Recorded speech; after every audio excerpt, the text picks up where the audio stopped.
Вітаю! В ефірі програма «Русинська родина». І днес наша творча група нашивляє засідання Русинського культурологічного клубу, в рамках якого пройде научно-просвітительський диспут Євменій Сабов і Олександр Павлович народної пам'яті. Що нам підготовили учасники диспуту, позирайте далі у програмі.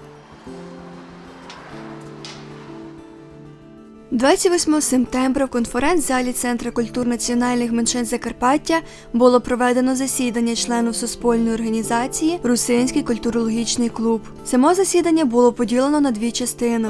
Робоча часть засідання членів клуба і диспут до ювілею знамних русинських діятелів Олександра Павловича і Євменія Сабова.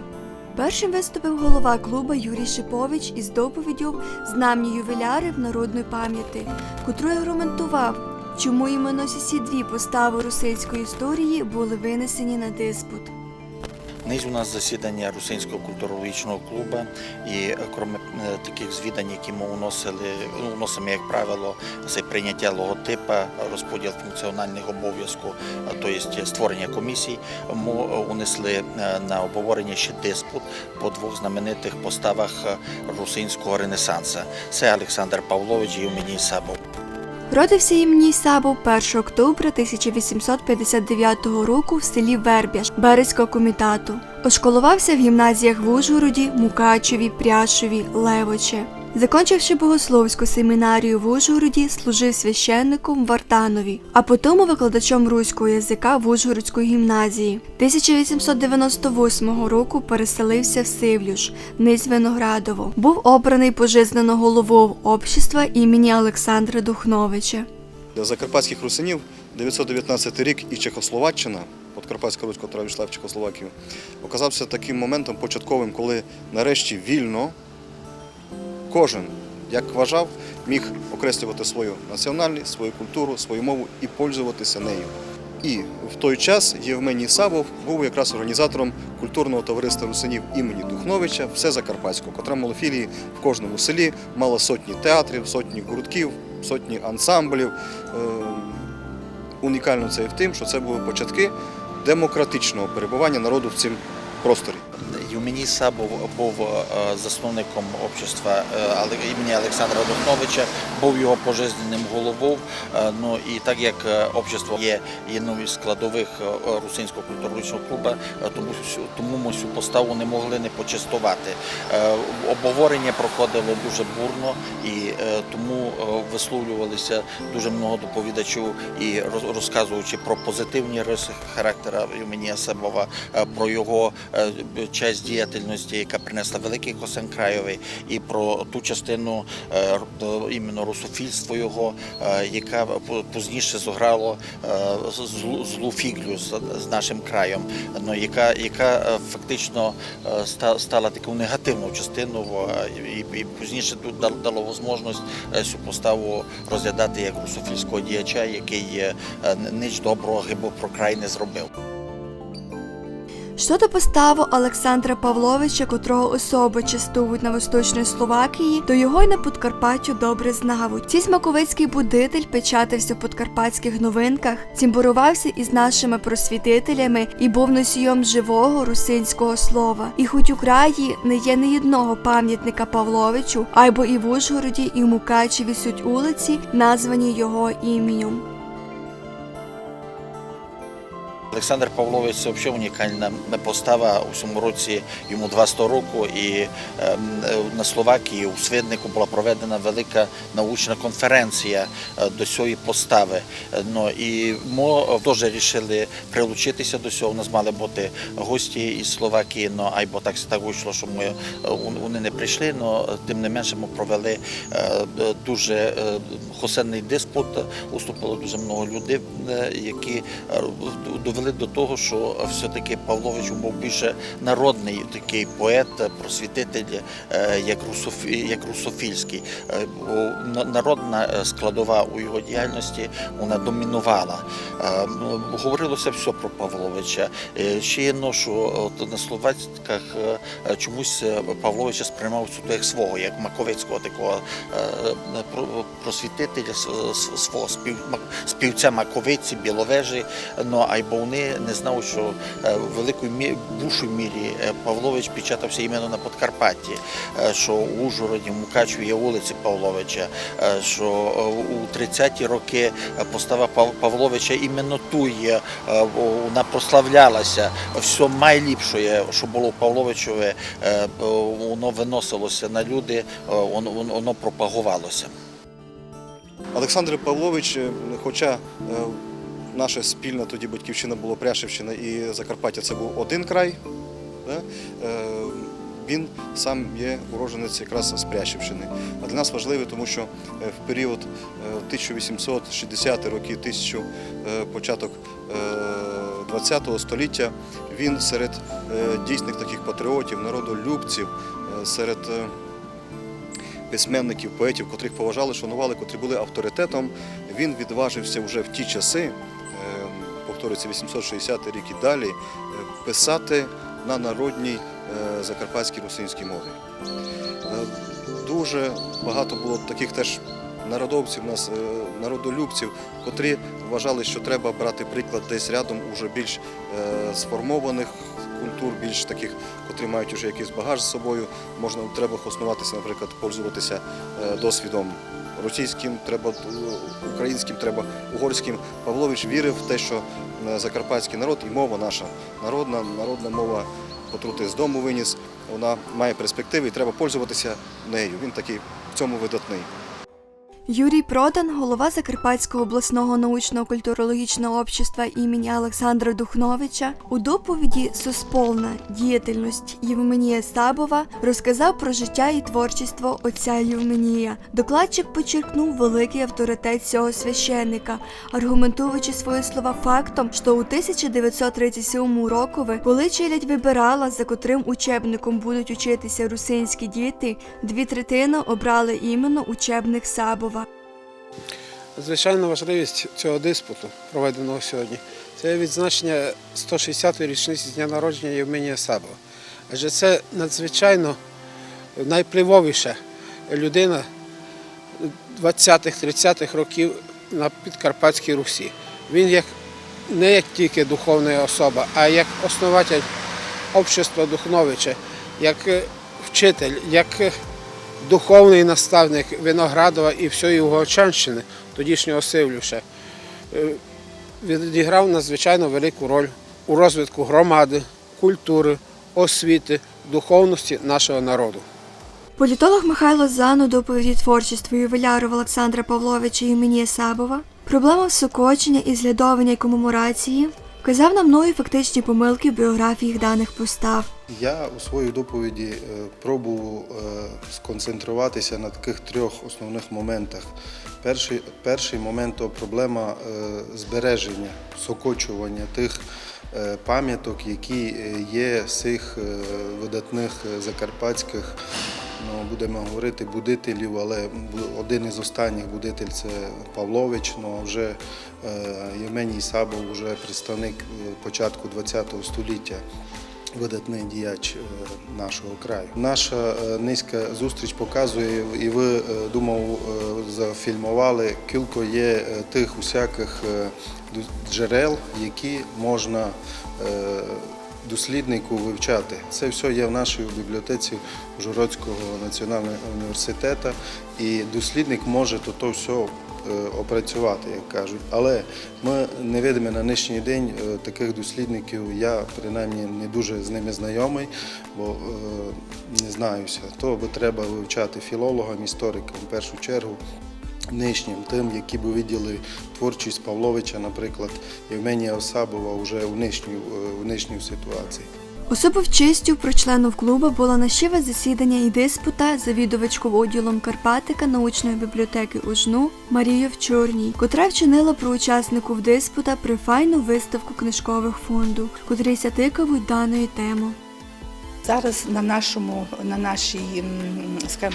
нашій події сьогоднішній я презентувала ряд книг, можемо сказати, таких рідкісних книг, які я могла б привезти із фондів наукової бібліотеки, щоб поділитися історією народу, історією закарпатського народу і його славетними ювілярами для більш широкого загалу. Тут нема ні одної випадкової книжки. Тут починаючи, є місяцеслови з 1873 року, де друкувалися вірші Олександра Павловича. І так до сучасності, ближче до наших часів, практично у кожному закарпатському часописі друкувалися його послання, його послання до народу, його переживання за закарпатський народ. Разом із цими книгами і ще один ювіляр – це Євменій Сабов, який також вніс свою часточку у історію Закарпаття, не меншу часточку. На жаль, у нас у фондах збереглося трошки менше книг, але вони рідкісні. Тут із граматика Євменія Сабова, рідкісні фотографії Євменія Сабова, які ви зможете потім передивитися. Хочу сказати, що є тут презентовано рідкісні фото, які десь є тільки в електронній формі у Словаччині чи десь у фондах інших бібліотек, а у нас є оригінали. І справа в тому, що вони, можливо, не такої якості, як би хотілося, але вони рідкісні, і є одна фотографія, яка з підписом, з автографом Олександра Павловича. І це ще більшу цінність вона має в даний час для наших поколінь, які ми можемо передавати і шанувати і ділитися нашим майбутнім поколінням. Я запрошую всіх на цю виставку, і ця виставка переносна, і вона буде діяти ще у краєзнавчому відділі Карпатика, бо, звичайно, я не могла привезти всі книги, а картотека досить велика, займає великий об'єм. І хто має бажання поцікавитися більше або розширити свої знання про Закарпаття і про наших славетних ювілярів, запрошую у краєзнавчий відділ Карпатика, це при наукова бібліотека Ужгородського національного університету, яка знаходиться у центральному корпусі нашого університету. Хочу підкреслити, що із таких видань, які дійсно можеш взяти в руки у теперішньому вже папірові виданому, у сучасному видавництві, перевиданому, то завдяки покійному Іванові Петровцю він видав працю Олександра Павловича, фактично перевидав ту книжку, яка була видана вже в 20-х роках, стихи, збірник Олександра Павловича. Важливо, що ці твори треба би не лише просто пилилися у тому порохові, аби їх хтось читав. І друга книжка, яку теж Іван Петровцій перевидав, це «Хрестоматія» Євменія Сабова. Як кажуть дослідники, вона довгий час була настольною книжкою для многих тих людей, поколінь руснацьких, які дітися вчили із тої книжки, вчилися читати, і різні оповідання там були, і церковні накази священників, що дуже важливо. Тобто у цій книжці, наприклад, можна сказати, виховувалася людська мораль, повага до одної людини до другої, заповіді Божі, як їх треба втілювати в життя. Євменій Сабов – це видатна постать. Він для нас є той, котрий вже тепер документів, тепер книг, тепер якісь старовинних грамот, котрі не заховалися, котрих ми сьогодні вже не маємо.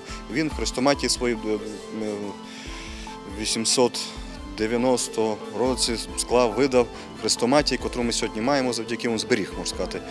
Приклад русинської мови з 16 століття, там бере 15-14, якісь старовинні грамоти, Євангелія, потім рукописи. Він це зберіг, склав. Він такий в період Чехословакії, 919 рік, коли наступила така трішки свобода, демократія для народних рухів в Закарпатті, він був таким авторитетом, тим, хто привніс сучасність, минуле нашого народу. Гору, наші бідні гору, на вас я печально устремляю взору, що за дивна сила туй вас наметала, луч тепленький сонця і землю украла, кроєте льву в недрях золотую долю, іль готовите нам вічною неволю. Так як нинішні школаші дали поповнювати когорту цифрових аборигенів, то була предложена ідея переведення текстової інформації, котрася містить в малодоступних джерелах, в електронний формат.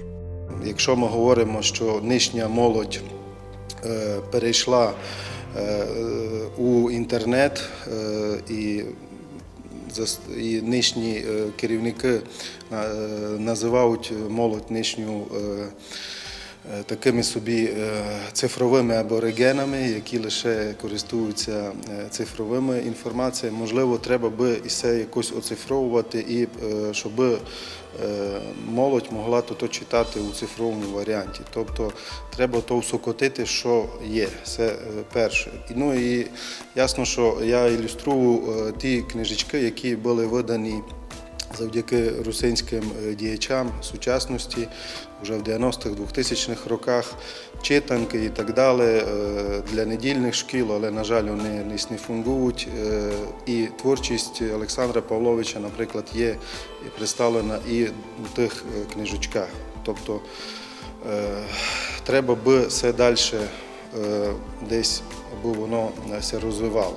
Ідея якраз вчинення диспуту була ідеєю в Михайла Зана, єдного члену клубу, який і предложив, щоб кожне засідання бралися якісь визнамні постави і щоб про них розказувалося. Цей місяць це ювілеї видатних особистостей Олександра Павловича і Євменія Асабова. Є дуже багато таких, розумієте, дискусійних питань. Ми не хочемо заходити у такі дискусії політичного характеру, не дай Бог, а говорити про те, що ці ювіляри зробили хосенне для нашого закарпатського народу. Це дуже важливо, і наша зустріч була потім уже через інтернет, через ваші засоби масової інформації передана простим закарпатським людям, які, можливо, на жаль, не знають про цих ювілярів, бо ми знаємо, що є вулиці Павловича і в Мукачеві, і в Ужгороді, але ви се зазвідайте, ко Павлович Олександр, який не є уроженцем нашого краю Закарпатського Пряшівщини, або мало кому повісти, що хто такий. Надниз найвелика біда то, що молоді люди вони не знають більше з наших просвітителів, і тому хоча б пропагувати їх імена, указуючи на найліпше, що робили ці люди, дуже важливо. І тому такий диспут, який буде розповсюджений в інтернеті через мас-медіа, ми думаємо, принесе великий хосен. Євменій Сабов похоронений в Севлюші, нижньої Виноградів. Можливо, із таких людей когось інтересує, знає, бо є й таблиця Євменія Сабова, священника відомого, на якого бушення було зроблено, бо була така ворожнеча між двома таборами, такими не проукраїнські, другі русофільські, але сам Євменій Сабов казав, що не треба сважати, треба робити своє діло і поважати один другого. І він був священником. І коли був судовий процес над тим хлопцем, який то зробив, тот замах, він казав, що я його прощав, я не хочу нікому біду. Тобто це важлива така інформація. Ну і побільше, щоб люди знали про таких людей. І фактично, якщо ми низько говорили про Павловича і про Євменія Сабова, то думав собі, що на друге засідання клубу це буде Григорій Таркович, перший пряшівський єпископ, який се родив у Пасіці, це буде Михайло Лучкай, один із самих визнавних істориків краю, автор історії карпатських русинів. Це буде, можливо, Андрій Бачинський, який там на децембр теж попадать руна дата. Запираючи засідання клуба, Юрій Шипович презентував членам клуба альманах нинішньої русинської поезії, котрий клуб випустив єдно із Закарпатським обласним научно-культурологічним обществом імені Олександра Духновича. В альманах зайшли свіжі твори нинішніх русинських подкарпатських прозаїків, поетів, драматургів. Так пройшло друге засідання Русинського культурологічного клубу.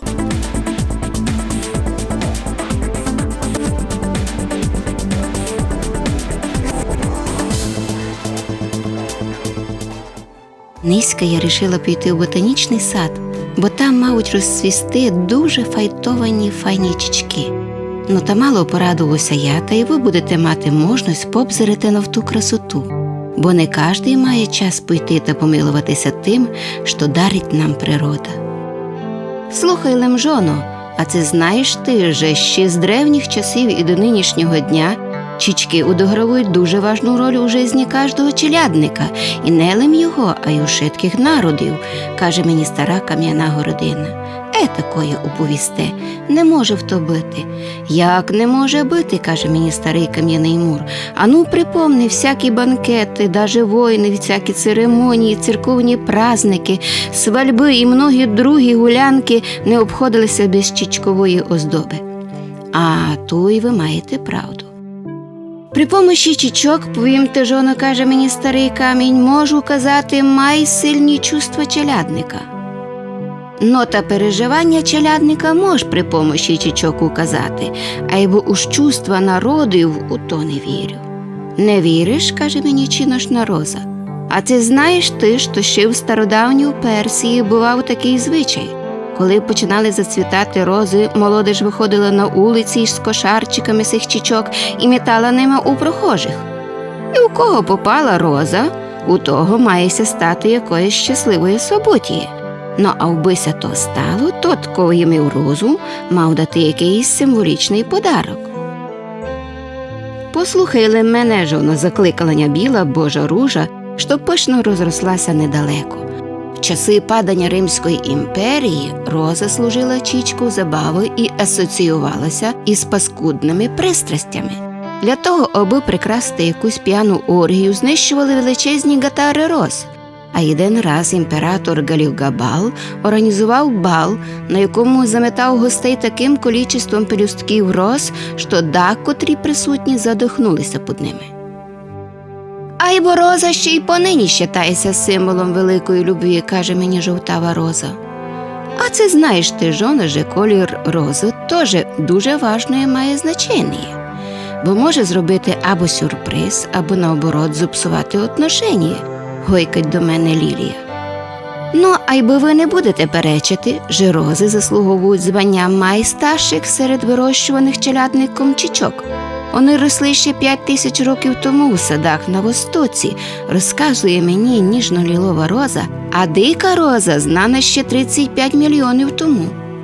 І низька рози продаються мільйонами, а й це говорить про те, що ми є найліпшими і витримали ми екзамен часом. А ти маєш знати, жоно, що древні пояснюють нашу красу тим, що ми були створені богами, каже мені Черлена роза. Колись грецька богиня Клорис випадково наткнулася на мертву німфу і перетворила її у чічку.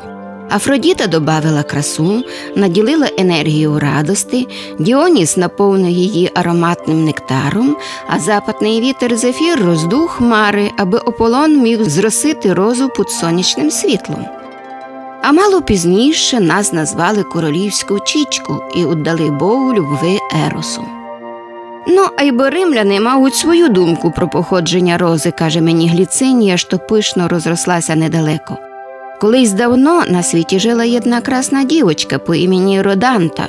У неї було премного поклонників, а й бо в неї все не любили. Всі молоді фешаки були такі наремні у своїй любві, що один раз не удержали і уламали двері її дома та урвалися у хижу. Це дуже розмерегувало богиню Діану, і вона перетворила дівку у чічку, а її легінів у колючі шипи, щоб дати їм урок. Дорогенькі мої, які би не були слухи про цю чічку, все рівно вона є самим ізвісним символом краси і любви. Усі знають, що Черлена роза значить «я тебе люблю». А це знаєш ти, жоно, каже мені Когутик, що за кордоном дарять 12 роз, а у нас дарувати таке кількість не прийнято. Не творитися на неї, жоно, а послухай нас, черлині і білі ружі. у одному букеті значать єдність, розові граціозність, елегантність, а жовті задоволення і радость бесідування. Темно-черлені – це бурдові, повідять ваші любимі вже вона дуже красна, розові значать мила, дорога. А коли ви дарите букет із роз, ви на небесах любви, а коли дарите розу в бутонах, то значить же ви ще замолоді до любві. Йой, дякую вам, дорогенькі мої, за дуже інтересні білиці. Ей, бо треба вже бігти далі на роботу.